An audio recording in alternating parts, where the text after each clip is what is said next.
المكونات اخواني، في عندي هون كوبين طحين بنفس هذا الحجم 250 ملي، عندي كوب ماء دافية، معلقتين نشا، واذا ما توفر عندكم النشا بامكانكم تستبدلها بمعلقتين سميد بيمشي الحال كمان. عندي هون معلقة خميرة، معلقة سكر، رشة ملح. هاي مكونات العوامة. مكونات الغطر، عندي كوبين ماء، كوبين سكر، عصرة ليمون، معلقة فانيليا. نروح على طريقة التحضير. بضيف هلا معلقتين النشا، معلقة الخميرة، معلقة السكر، رشة الملح. بخلط المكونات مع بعضها بشكل جيد. بضيف المي شوي شوي.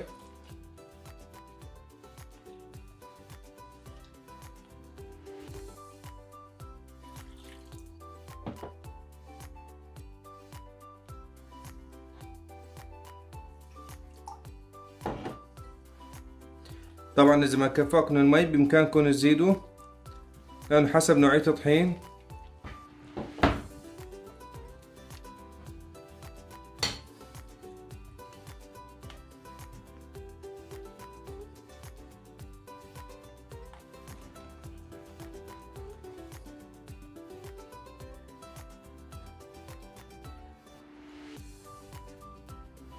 بغطيها نص ساعة لتختمر.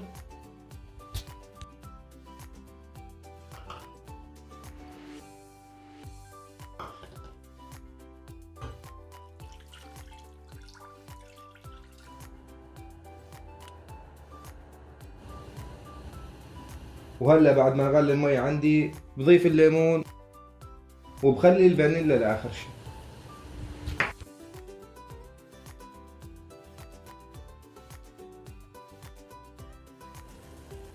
انا ما بدي الغطر يكون سميك كثير. هلا بعد مرور 10 دقائق تقريبا بضيف الفانيلا وبستنى دقيقة وبطفي عليه. اذا انتم بدكم الغطر يكون اسمك من هيك، خلوه على النار ليوصل السماكة اللي بدكم اياها.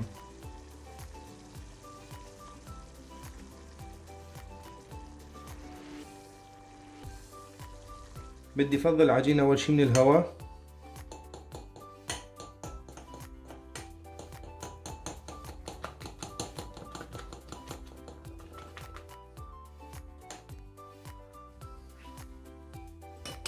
هلا اخواني بعد ما حمي عندي الزيت بدي اضيفه.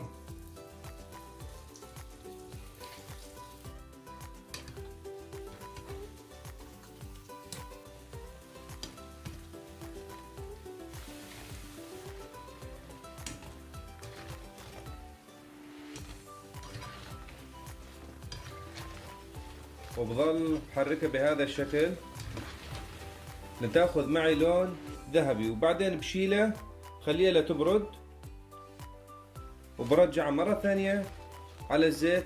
هذا هو السر لنجاح العوامة.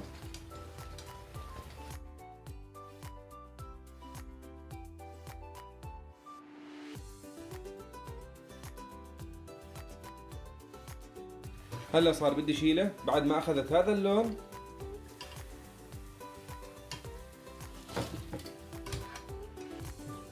وهلا اخواني بعد مرور ربع ساعة بردت عندي العوام، بدي ارجعها مرة ثانية على الزيت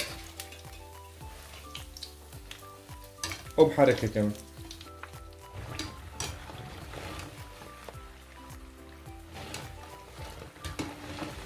طبعا درجة الحرارة ما تكون قوية كثير، يعني اكثر من الوسط بشوي. خليها توصل لهي المرحلة. شايفين اخواني كيف شكله؟ احطه على الغطر